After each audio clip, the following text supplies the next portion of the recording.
Welcome to the Low and Slow podcast. We're your girls, Crystal and Laken. If you press play today, trust, you made the right decision. And know whenever you're listening to this, it's exactly the right time. We invite you to pull up a seat to the conversation, get curious about your current perspective, and lean in for the opportunity to see yourself in another woman's story. We created That Girl Magic because we've been where you are. Here, the talk is real and the breath is steady. Let's get into your next mindset shift. Welcome back to another episode of the Low and Slow podcast.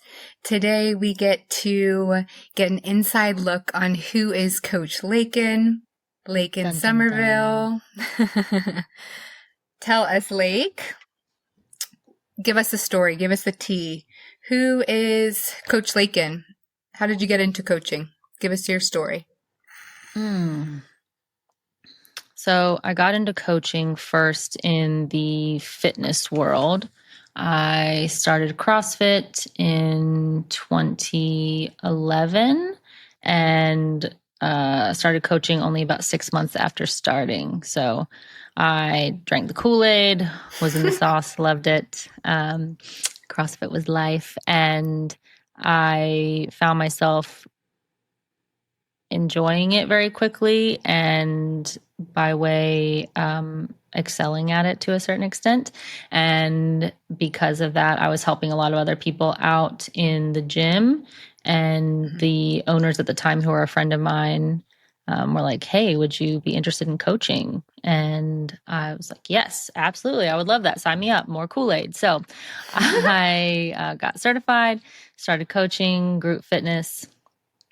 And then a couple years into it, started to dabble into nutrition coaching and then some personal training and broadening my horizons a little bit. I got really into the nutrition coaching for a while because it was like the thing, right? At first it was the fitness and it was all about the modality that you were doing, and the magic was in the programming, and it had to be, lifting all the weights and doing all the movements. And my younger coach self was like, this is the only way to work out, right? And I was like, I knew the secret, or I had like the right way.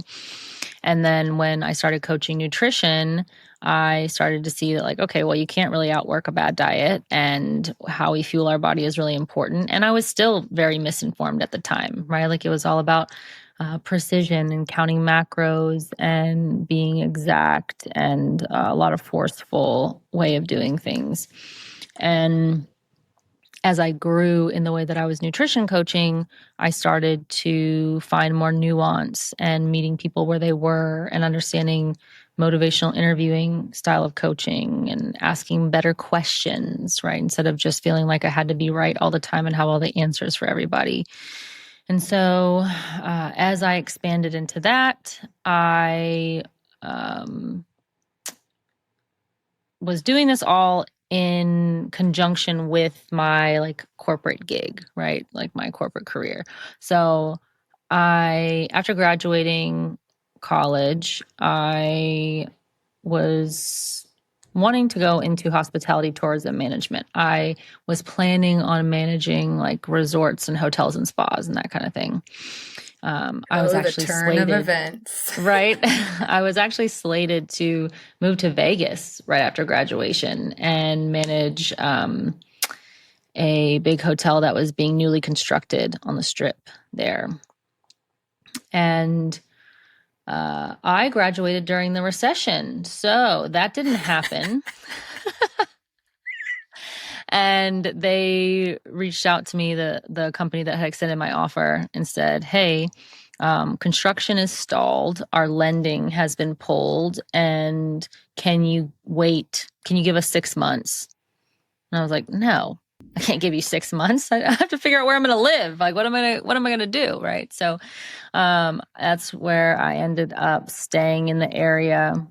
And I got deeper into my work that I was doing at the time, which was multifamily housing management, specifically student housing management at the time, because I would regard myself as very resourceful.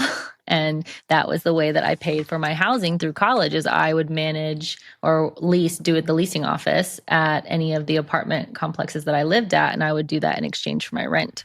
Efficient And then I would work as hell, ladies. Yeah. From the start. And then I would work my other jobs for my spending money or to support, my tuition and all of the other things. So that's how I got into that corporate gig. And I quickly climbed the corporate ladder. It was something that was important to me. I aligned myself a lot with achievement, and it was like the big thing, right? Like I was going to be the one of the first women in my family to graduate college, to climb the corporate ladder, to have a C-level position, right? To have the six-figure salary, all the things. And I did all that. And then while I'm doing this was what I considered my bill paying job. Then on the side, I was coaching. And that was what I considered my passion project. It was what I really loved to do. It was what I would have done for free if I had to, right? Now, your girl needed money, so I couldn't do it for free, but I loved it all the same, and I would have. And it got to the point where leading up to the pandemic, I was working my full-time corporate job, managing a portfolio of properties. And simultaneously, I was the GM and running a CrossFit gym. And so burning the candle at both ends. And I was quickly on my way to burnout. But I was doing it, right? I was doing all the things, and I was achieving all the things. And I had all the titles, right? And when the Those pandemic titles hit, and accolades, man. What? Yeah. The dream. The dream that sold. When the pandemic hit, it was a really big perspective shift for me, because for the first time, I started to question what I actually wanted to do with the rest of my life. I really enjoyed the certainty and the security of the salary and the consistency as something that feels very safe for me. Right. And I had never considered a world where I can't say that. I'd considered it. I never allowed myself to fully buy in to the idea that I could do it on my own without that stability in place. And I have to give kudos to the relationship that I was in at the time, because it really stretched me and challenged me. But that person, my partner at the time, did really challenge me, because he's very entrepreneurial minded, to say, like, you have all this loyalty and you're willing to give all this effort, right, in these rooms. And if you applied even half of the effort that you put into a job that you absolutely hate going to, into what you want to do for yourself, for what you love to do, how far could you take it? Right. And it was like, yeah, you got a point there. So Was that something, not just in the relationship, but him reflecting that back to you now? Can you see, was that like a pivotal moment for you where you borrowed his belief in a sense? Or Yeah. is it something then you started to see for yourself? It was a borrowed belief at the time, and I was also very resistant to it, right? I was holding on for dear life to that certainty. Because what did it mean about you, right? If you didn't have the security. Yes. Yeah. If I couldn't, people in my family were so proud of everything that I had accomplished. Yeah. Right. And it was exactly, what would it mean about me if I gave that up? Right. If I was just a coach. Yeah. Right. And so I decided at the time, if I'm going to go all in, I'm going to go all in, right? I'm going to own a gym. I don't want to just be a coach. Guys, I want to pause right here and just for a second. You guys, we will weave in about human design, but Laken is a 3-5 manifester. Okay. These are the initiators of our world. They do not, if they're a part of anything, they see how they could do it better. And of course, if she was going to become a coach, she's going to own the fucking gym. Of course. It makes sense. Okay. Continue. Press play. Yeah. And I also had a unique opportunity presented, because during the pandemic, I was able to take leave for up to 3 months from my wow. corporate job without having a penalty. Okay. Right. So it was this really unique opportunity. And I was like, all right, it's now or never. Like the parachute is literally packed for me. And I can take this 3 months to take time away, build my business. And worst case scenario, it doesn't work out. I can always go back. And here's the thing. That's really always the case. We choose the way that we view it, and if we allow ourselves to see it that way. But at the end of the day, I had over a decade of experience in that field, and I had left every company with nothing but great things to say about me. If I wanted to go back, and I have been out of the game for a decade at this point. And if I no, going on a decade at this point, yeah. right? And if I wanted to go back tomorrow to property management, I could, right? Now, at this point, I am unemployable as far as I'm concerned. Period, poo. But we often forget that in our fear of taking a step forward, it's like we can go back. You can always go back, right? It may not look the same. It may not feel the same. It might still take you out of your comfort zone a little bit. But if you were really honest with yourself, there's rarely ever a case where you can't actually go back if it doesn't work out. Was there another time where, that 3 months, right? The parachute's packed. We're here. We're at the edge. You're jumping. You're full sending. Was there ever a time that you had thought about taking that jump before? Oh, yeah. But it was always a pipe dream. One foot in, one foot out. One day I'm going to own my own gym, right? And actually going back to that relationship, my ex, I remember him saying several times, like, you've been saying that since I met you, right? And he knew how to ruffle my feathers. That's like, when are you going to do something about it? And I was like, I play chess. It's coming. Right. So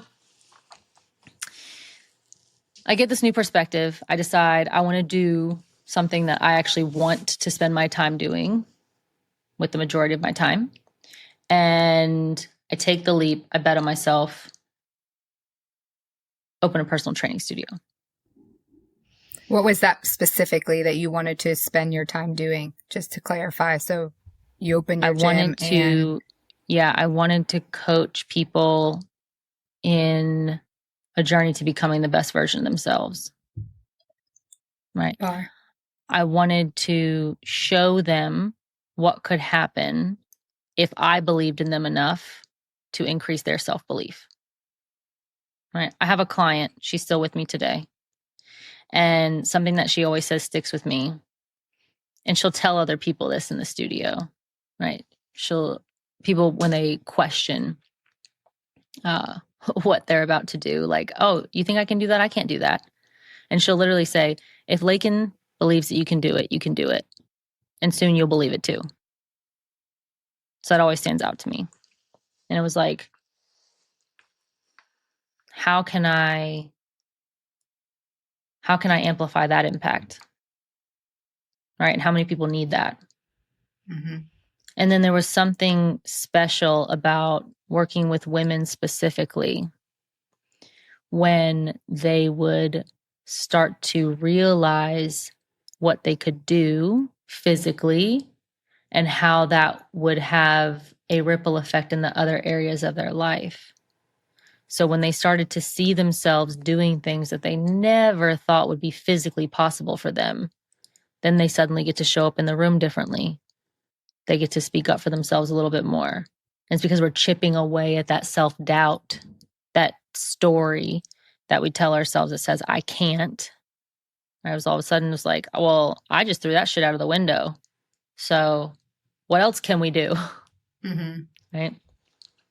Also during the pandemic, it was a really unique opportunity to get a peek behind the curtain because I was coaching a lot of people remotely due to the circumstances that were happening at that time. And it became much more than just coaching their physical efforts because all of a sudden I was being intertwined in all the other stressors that impacted the reasons why it was harder to do the thing that I was asking them to do. And because I was coaching nutrition and fitness, it was also amplified in what kind of choices were coming up, what kind of habits were we struggling with now that the environment was different, now that we were home and everybody was home all the time, and we were homeschooling and being, a corporate mommy and trying to deal with our partner that's irritating the shit out of us, right? Like all the things. So right, what did the environment look like that you were asking them to do these things in? Yeah. Right. And so I was becoming a life coach through trial by fire, essentially. And while a lot of my nutrition coaching, the courses that I was taking at that time were leaning more into that realm, I knew that I wanted more, and I knew that I needed more resources to be able to provide for those clients in a way that was meaningful to them. And so that's when I started looking into mindset. And so I worked with NLP for a while. I got a life coaching certification. And then I was binging podcasts. And again, I was still very much in the CrossFit Kool-Aid. So I was binging Chasing Excellence, which is Ben Bergeron's podcast. And I came upon an episode with Mark England and Kimberly Kesting, our dear friends, with Get and Lifted. And they came on and they were talking about mindset in a way that I had not heard it talked about before. And the simplicity and the practicality of it spoke to me so much, because those are things that are very, very important to me in the way that I both learn, but also the way that I coach. And I was like, this is what I've been looking for. This is the missing link. Yeah. Yeah. So I promptly signed up for Enlifted. I took my L1 and L2 back to back. I've also done a couple other of their courses, and then recently completed their L3 apprenticeship. And I'm very, very invested in the work, but it has been able to provide me with tools that I've been able to sharpen and iterate over time to gain access to the questions that move my clients forward in a way that I had not seen before. And it's also allowed me to to continue to really enjoy this work. Like, I don't see burnout happening, right? Because it's so fulfilling, and I'm not attached to the outcome, right? And that's felt on both ends. And it's really nice to be able to be witnessed and being vulnerable in the stories that we tell ourselves with somebody who's not attached to the outcome. And it's rare. Well, yeah, I was about to say, I think that's a rare thing, especially for other women to witness, because they're really wanting someone to trauma bond essentially with, right? To be like, I get what you're saying. They want to be relatable. They want to know that they're not the only ones going through it. And when you have someone that's not attached, and is that we're like, either are we going to do something about this or are we not? It really pushes them. So it's interesting to hear you speak about this. And I know we've talked about this a lot, but to be able to hear how a previous relationship, in a time where that wasn't the case, where you were helping people with their mindset, impacted you in a way that you are this very same push for a lot of women. And with what that client said about you, if Laken thinks you can do it, then you can. That is so the initiator, right? It's a bigger ripple effect when you decide to take that jump, and then other people see that you can jump and you will land. And what did you tell yourself in that moment? Before you took that jump, was there ever any, from what we've talked about, I've never heard you say that you couldn't, you just hadn't at the time. Was there any, prior to that conversation, was there any point in time where maybe there were doubts, or there was a time where before you decided to, take that jump on yourself and believe in yourself, what were some of the things that were holding you back from doing that? Oh, there was a ton of doubts. I was a professional overthinker. I still overthink, right? I just, I regulate it a lot better, and I work through it, right? Because I know how to now. I have the Mhm. tools to do it. But at that time, I didn't have the tools for that. And so there were a ton of doubts that came up. There was all the what if scenarios. What if it doesn't work out? What if I'm making a big mistake? What if I What can't? ifing the bad shit? Yeah. What if I can't support myself, right? Like, what if this all blows up in my face? What if I lose everything, right? So all the doubts came up. Overthinking every potential outcome was what I was focused a lot on. And once, something I will say about myself is once I decide something, I'm going to move forward. Like it's going to happen. It will take me a while to decide upon it. So I will overthink up until that point. But once I decide it, once I speak it out, then The it's follow happening. through is not a question. Yeah, the execution is never in question. It's happening. Yeah. Which I think that is something, again, it's refreshing for women to hear that, because that is not the norm, right? And manifestors are like not less than 10% of the population. So it's not the norm. And it's a huge permission slip, which I know that has been feedback that clients have shared with you or to you, that, by you, they're not saying that by you having your journey and owning your journey, but just being who you are gives them the permission that they can do that too. And they're not even aware of it in all the ways that they can do it yet, but it's just that the possibilities out there. How has your own journey helped you in developing yourself to the coach you are today? There's something that I say now that I wouldn't have known then is that I'm able to coach women the way that I do because I see different seasons or iterations of myself in the struggles that they're bringing to the table and the stories that we're working through, right? Which I think is important in the collective, and that many women, if we're honest, we can see parts of ourselves in other women's stories. And the way that we receive that, because historically I was very judgmental of that, right? And I still can be. I have to catch that of, oh, I wouldn't do it that way, or, things that would elicit shame.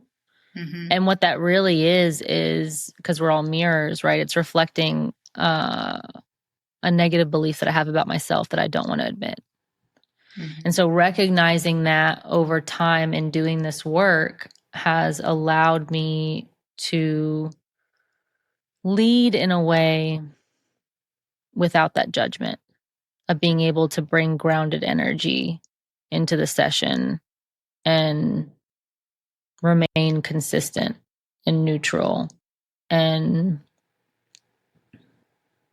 demonstrate the low and slow. Yeah. Yeah. Yeah. Yeah, for sure. What would you say is your area of expertise, or what you find, like you said, you've seen previous versions of yourself in the clients you've been working with, in the stories that you've been helping them work through. What is your area of modality that you find the most passion or most purpose-filled work in? I would say the clients that I enjoy working with the most are my entrepreneurial ladies, just because it's very similar to my journey and it requires practical action. And that is something that is really important to me. It's a level of discipline that I have had to hone and iterate over time to not be destructive to myself, right? But to be beneficial for me. And so being able to teach other women how to employ discipline in a way that is self-led and not to accommodate or people please, or to prevent a negative outcome, right? Out of fear of consequence. That's something that's important to me and that I really enjoy helping women do. And also goes back to that belief, right? Of like, it takes a level of self-belief to be able to do that, to go on that entrepreneurial journey. And so, and to be able to see them go through that and see how that grows over time as we collect more and more evidence that they're doing the damn thing, that is so, so fun to me. That's one. And another one that is important to me, for a different reason, is mother wounds. And this is very common, right? There's a lot of generational trauma that's present that people are working through. And there's a lot of things that we either are aware that come from our mother that weren't ours to begin with, or that we didn't ask for, or potentially things with my clients that are mothers that are trying not to pass on or to try to break that pattern. And I personally have a very difficult relationship with my mother and have a lot, and that's been a recurring theme throughout my own personal development and my own work. And so being able to help other women in that area is very meaningful to me, and also helps me grow in my own journey as I do it. I want to touch on the mother wound for a second, because this is predominantly, when we were talking about starting this business, it's not the main reason, but we each have our own stories with that, and a version, a flavor of that, and how a lot of the times this was our first look at the feminine, right? And some of these things, like you said, it's generational, it's ancestral, it's things that were passed along, as we were created, and then when we came into this world that we didn't maybe even ask for. And because of that, once you became aware of what was yours or what wasn't yours, give us your biggest takeaway of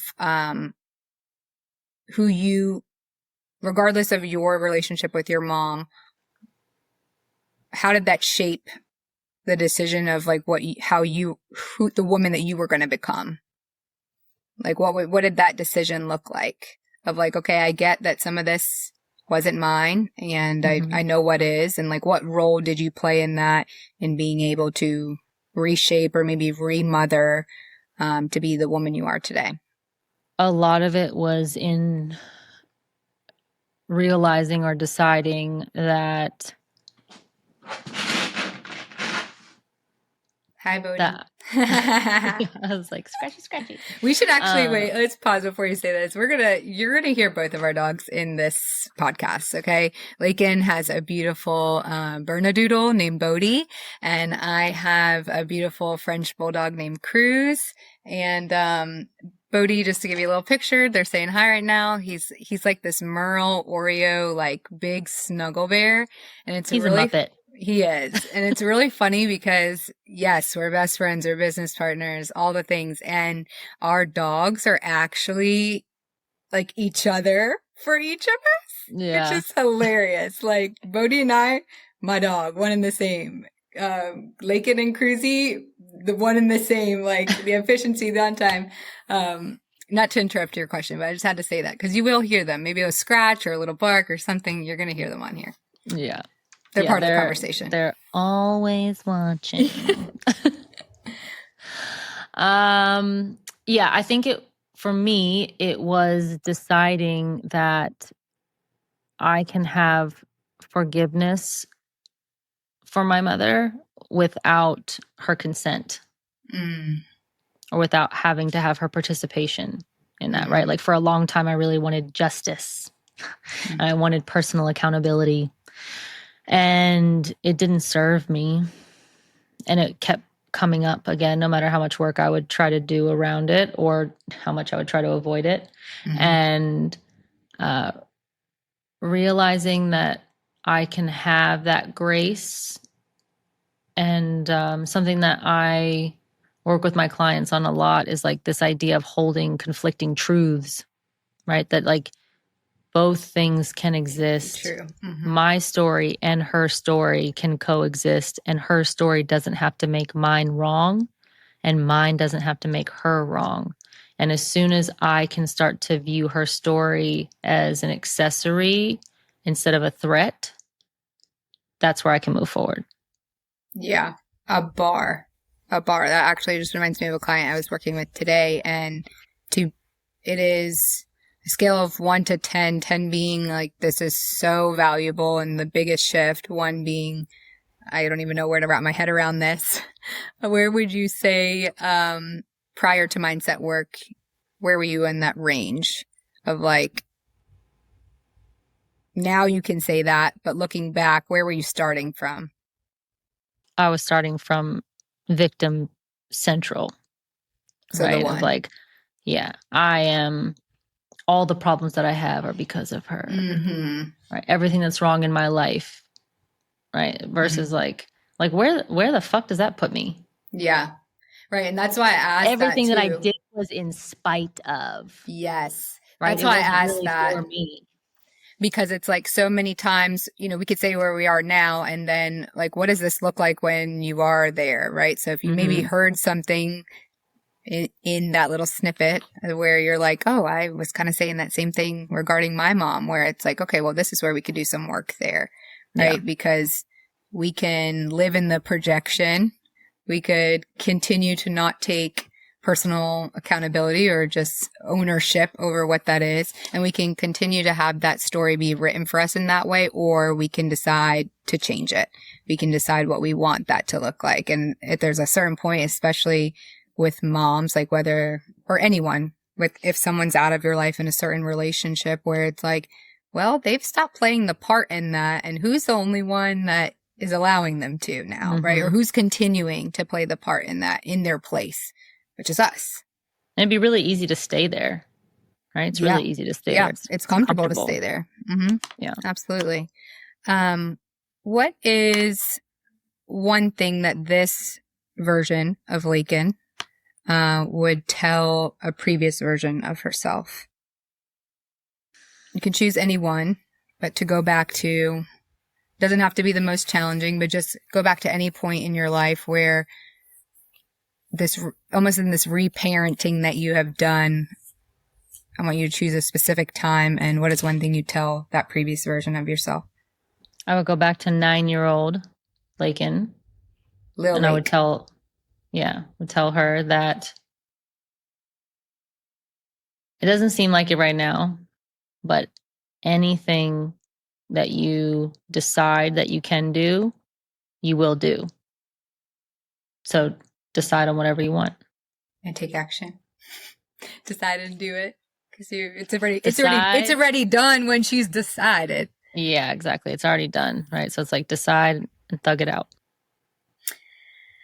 I know that we are coming to a close here just because we need to. And I'm like, this is the juicy parts where this gets to be fun in the way that you get to see an inside look at our own stories, our own journeys. Like we didn't just magically pop up of like, oh, we're mindset coaches, right? Like we have our very own mindset that we dealt with first. And the more that we've gained tools to do that, like this is what makes this work so special, is that we get to help women be able to reframe, rewire, rewrite the story you've been telling yourself. And if the one that you're telling yourself is one that you don't like you are the author of your reality and you get to change it. Yeah, you get to change it. You get to choose it. Absolutely. Well, this is a good one. This is a fun one. And there's going to be many more. You guys will get more behind the scenes snippets that will come up as we go. So. Yeah. Alrighty. Well, if you guys, this drops November 5th. So I hope when it drops, you're already following. If you heard something in these first couple episodes that landed or resonated with you, I really encourage you to share it with your homegirl, share it with a friend, share it with someone who maybe needs to hear this. And yeah, we're on all the platforms. Please be sure to like, share, subscribe, do all the things and follow along with us on our journey. And we'll see you in the next episode. And hit us with those 5 stars. Yes. Hit us with the 5 stars. We appreciate you. It means the world to us. See you next time. Deuces.